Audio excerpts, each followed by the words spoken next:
ഒരു ഭാര്യ ഭർത്താവിന് വേണ്ടി ജീവിക്കും. ഭർത്താവിന് വേണ്ടി ജീവിക്കണ്ട. ജീവിതം ആർക്കാണ്? അള്ളാഹുക്ക് വേണ്ടിയാണ്. അള്ളാഹുക്ക് വേണ്ടി ജീവിക്കുക. പക്ഷെ ഭർത്താവിന് ഖിദ്മത്തെടുക്കണം, ഉമ്മാനെ നോക്കണം, അപ്പാനെ നോക്കണം, മക്കളെ നോക്കണം. ഇതൊക്കെ നമ്മുടെ ടാസ്കുകളാണ്. പക്ഷെ ജീവിക്കുന്നത് ആർക്കാണ്? അള്ളാഹുക്ക് വേണ്ടിയാണ്. ആ ഒരു ലക്ഷ്യത്തിലേക്ക് എത്തിപ്പെടാൻ കഴിയണം. അപ്പം നമ്മൾ പറഞ്ഞാൽ എൻ്റെ കുട്ടികൾക്കും മക്കൾക്കും വേണ്ടി ജീവിക്കുക, അങ്ങനെയല്ല. അത് എല്ലാവരും ഇങ്ങനെ തന്നെ, ലോകത്തെ എല്ലാ മനുഷ്യരും ചെയ്യുന്ന പണിയാണ്. മുഅ്മിൻ അങ്ങനെയല്ല. ഞാൻ ജീവിക്കുന്നത് അള്ളാഹുവിന് വേണ്ടിയാണ്. പക്ഷെ എൻ്റെ കുട്ടികളെയും മക്കളെ ഞാൻ നോക്കണം, അതെൻ്റെ ബാധ്യതയാണ്. പക്ഷെ എൻ്റെ ജീവിത ലക്ഷ്യമാരാണ്? അള്ളാഹുവാണ്. അപ്പോഴേ ആ ഒരു ലക്ഷ്യത്തിൽ ജീവിക്കുമ്പോഴേ ഹൃദയത്തിനൊരു ജീവൻ ഉണ്ടാവുള്ളൂ. നമ്മുടെ ജീവിത ലക്ഷ്യം എന്താണ്?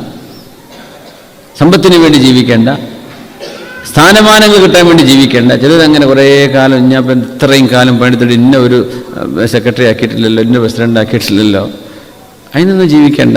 അതിപ്പോൾ കിട്ടും, ചിലപ്പോൾ കിട്ടിയില്ല, അപ്പോൾ കിട്ടിയത് പിടിച്ച് വാങ്ങിയെന്ന് വരും, അപ്പോൾ നമ്മൾ വിചാരിക്കാത്തവർ കൊടുത്തെന്ന് വരും. അങ്ങനെയൊന്നും വിഷയമല്ല. അതൊക്കെ ദുന്യാവിൻ്റെ ചില തർത്തീബുകളാണ്.